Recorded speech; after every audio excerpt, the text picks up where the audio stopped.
안녕하세요. 원통기업 김정현입니다. 아이오닉5가 사고 충격으로 화재가 났고요. 두 분이 돌아가시는 정말 안타깝고 끔찍한 사고. 차주로서 좀 걱정이 되죠. 공포심이 들 정도로 사고의 유형이라는 게 워낙에 또 운이 나쁘게 작용을 하면 이 사망사고로 발생을 이어질 수가 있는 그런 이게 통제되지 않은 그야말로 변수가 많은 그런 작용이기 때문에 어떻게 사고가 났는지를 좀 자세하게 나중에 이제 검증이 되면 들여다봐야 될 필요가 있죠. 일단 고속도로 요금소의 충격 완화 장치와 충돌을 했는데 아마 고속도로 요금소 쪽에서 이제 속도를 많이 못 줄였다고 하더라도 한 50에서 70 사이가 되지 않을까. 이게 파손 정도를 보면 그렇게 또 낮은 속도는 아닌 것 같아요. 그 다음에 배터리가 전부 전소된 상태는 아니었습니다. 그러니까 배터리에서 화재가 시작됐다 하더라도 일부 셀에만 불이 옮겨 붙어서 소방관이 완전히 배터리 전소가 되지 않은 상황에서 화재를 진압할 수 있었는데, 이게 좀 우려가 되는 거는 화재가 급속하게 확산이 됐다는 거죠. 급속하게 배터리는 확산이 되지 않도록 설계가 되는 걸로 설명을 하고 있고 그렇게 또 알려져 있습니다. 이 셀, 모듈, 팩 단위로 구성이 되어 있고, 이 모듈을 구성을 하면서 이제 화재가 다른 셀에서 셀로 또 모듈에서 모듈로 빠르게 확산되지 않도록 화재 확산 방지 기술이 적용이 됩니다. 그래서 전기차 같은 경우에는 처음에 연기가 피어오르다가 한 몇 분 후에 화재가 발생을 하고 나중에는 뭐 한 10몇 분, 20몇 분 가다 보면 이제 걷잡을 수 없는 정도로 화염에 휩싸이게 됩니다. 유럽 같은 경우에는 최대 48시간까지 추적을 해봐야 된다. 그러니까 완전히 화재를 진압을 하더라도 48시간까지는 다시 화재가 재발할 수 있기 때문에, 왜냐하면 이제 아직까지 연소가 되지 않은 셀에 뒤늦게 화재가 확산이 될 가능성이 있습니다. 그래서 유럽 같은 경우, 특히 독일 같은 경우에 또 네덜란드 같은 경우에는 그냥 수조에 담궈서 전기차 화재를 대응을 하는 그런 매뉴얼도 요거 한번 적용을 해봐야 되는 거 아니냐. 그러니까 전기차 관련해서 화재는 배터리라는 물질 자체가, 그러니까 리튬이온, 그리고 또 가장 이제 배터리에서 화재를 일으키는 부분이 이제 전해액입니다. 이 전해액이 전자가 아무데거나 방출이 되면은 이제 열폭주 현상이 벌어지게 되죠.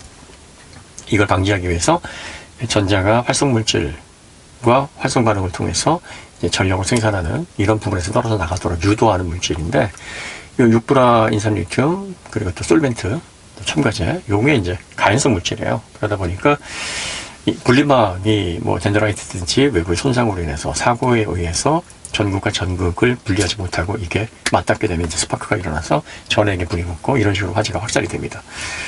그러면 이제 요게 막 360개, 뭐 380개, 막 400개, 라미네이트 기준으로요. 그 다음에 18650도 처음에는 막 7,000개 이상 이렇게 들어가 있어요, 셀이. 그러니까 여기 한 번에 확 하고 불이 다 붙는 게 아니라 조금씩 확산되면서 점점점 걷잡을 수 없는 그런 패턴으로 화재가 확산이 되는 거죠. 근데 이번에 아이오닉5는 이렇게 배터리가 보통 전기차 배터리에서 일어나는 화재의 패턴이 아니라 충격을 받자마자 화재가 발생했고 그 화재가 확산이 됐다. 전반적으로 다 태우진 않았어요. 그러니까 이 배터리가 완전히 전소를 하게 되면 소방관이 그 화재를 진압한다고 해서 진압이 되질 않습니다. 그런데 화재 진압 현장을 보면 배터리 셀의 일부만 화재가 나고 일부가 탄 상황에서 진압이 됐어요. 그러다 보니까 전기차 화재를 보면 배터리가 완전히 전소될 경우에 그냥 뼈만 앙상하게 남는 그런 형태를 볼 수 있는데, 아이오닉5는 아주 크게 손상이 되지는 않았습니다. 그러니까 배터리가 완전히 전소가 되지는 않았는데, 배터리에서 화재가 발생을 했더라도 그 화재를 확산시키는 무슨 촉매 사고로 인한 그 촉매가 있지 않았을까. 그래서 요 게시물을 커뮤니티에 올렸더니 이제 브라보님이 에어컨 가스 문제일 겁니다 라고 해서, 전에는 R1341을 사용했는데 요즘 차는 1234 YF 가스가 들어가는데 이게 가연성 가스라서 불이 붙죠. 이렇게 해서 이게 문제가 아니겠느냐. 충격 완화 장치를 그대로 전면으로 그래서 전면이 파손이 되면서 에어컨 가스 이 부분이 배터리에서 불꽃 화재가 시작이 돼서 여기에서 이제 촉매로 확산이 돼서 빠르게 이 전기차 배터리에서 발생하는 그런 화재 패턴과는 달리 화재가 발생되지 않았나. 그리고 이 화재 확산 방지 기술 요걸 통해서 소방관이 빠르게 초기 진압을 해서 배터리가 완전히 전소되는 이런 상황까지는 좀 막지 않았을까. 뭐 이걸 확실한 건 아니에요. 아마 뇌피셜로 그런 상황이지 않을까 저는 예측하고 있는데, 어쨌든 여러분들 전기차가 아직까지 배터리 화재 문제가 심각합니다. 그러니까 이게 완벽하게 해결이 되려면 배터리, 뭐 전고체 배터리가 뭐 완전히 상용화가 되든지, 아니면 리튬이온 배터리 전해 관련해서, 소재 관련해서, 그래도 화재 확산 방지 기술, 또 화재 발생 억제 기술, 뭐 이런 부분과 관련해서 확실한 진보가 좀 이루어져야 됩니다. 아직까지는 위험을 어느 정도 안고 전기차를 이용을 해야 되는 상황이기 때문에, 그렇게 따지다 보면 뭐 내연 자동차도 안전한 동력으로 사용하는 건 아니죠. 화석 연료 자체가 워낙에 이제 기술이 정점에 다다랐고, 또 잘 억제를 해서 안정화 기술을 통해서 잘 사용을 하기 때문에, 그리고 이제 내연차에서 발생하는 화재는 우리가 많이 봐왔잖아요. 그런데 이제 전기차 같은 경우에는 익숙하지가 않고, 이 전기차 화재가 워낙 맹렬하게 확산이 돼서 정말 이 화재 진압 자체가 어려워지는 그런 공포스러운 장면 연출을 하다 보니까, 전기차 구입을 고려하시는 분이 가장 걱정하시는 분이 사실 이 부분입니다. 한 몇십 년도 지나서 전기차가 이제 내연차처럼 일상화되면 이 전기차의 화재 부분도 많이 해결이 되겠고, 만약에 뭐 완벽하게 해결이 안 되더라도 자동차를 이용하면서 이 내연 자동차의 화재나 내연 자동차의 사고처럼 어느 정도 안고 가야 되는 부분이라고 좀 인식이 좀 정착이 될 텐데, 지금은 이제 그런 인식들이 정착이 되지 않기 때문에 이 전기차 관련해서 염려들이 더 많죠. 그러니까 이제 화재 관련해가지고 좀 걱정이 되시는 분들은 전기차 구입을 조금 유보하시는 것도 좋은 방법입니다. 저도 3년 전만 해도요, 그 넥소 신청할 때 전기차 살 생각이 없다 그랬어요. 그러다가 2년 만에 생각이 바뀌었죠.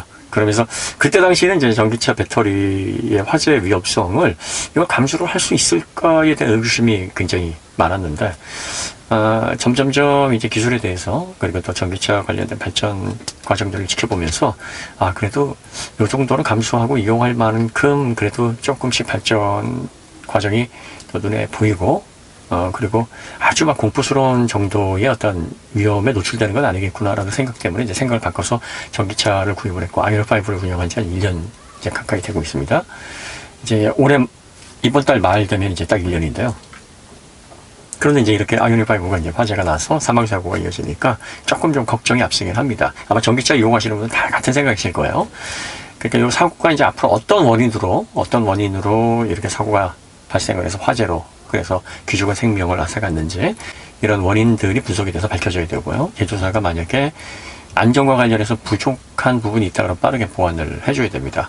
그리고 새로운 어떤 연식 변경이라든지 뭐 페이스리프트에만 변경을 할 게 아니라 기존 차주분들에게도 그 설계 변경이라든지 뭐 리콜 관련된 이런 후조치 관련해서도, 이렇게 만약에 이제 자동차의 설계 쪽에 문제가 있어서 이런 사고 비슷한 환경에서 비슷한 형태의 화재가 발생을 해서 생명을 앗아갈 수 있는 그런 가능성이 조금이라도 있으면 제조사가 이거 수정해줘야 됩니다. 결과를 상당히 제가 좀 관심 있게 지켜보고 있는데, 빠르게 분석돼서 뭐가 원인인지, 그리고 또 정말 운이 나빠서 이게 상황이 사망사고로 이어질 수밖에 없는 그런 조건이 맞아가지고 이런 사고가 이렇게 비극적인 결과를 낸 건지, 아니면 조금이라도 설계 부분에 있어서 사고에 취약한 부분 때문에 이런 결과가 나온 건지, 이런 결과들을 좀 유의 깊이 보고 나중에 결과가 확실하게 나오면 다시 한번 더 언급을 해드리도록 하겠습니다. 전기차 배터리 화재 위험으로부터 좀 안심하고 이용할 수 있는 그런 시대가 빨리 왔으면 좋겠네요. 자, 오늘 이야기 여기서 마치도록 하고요. 더 좋은 콘텐츠를 찾아뵙도록 하겠습니다. 감사합니다.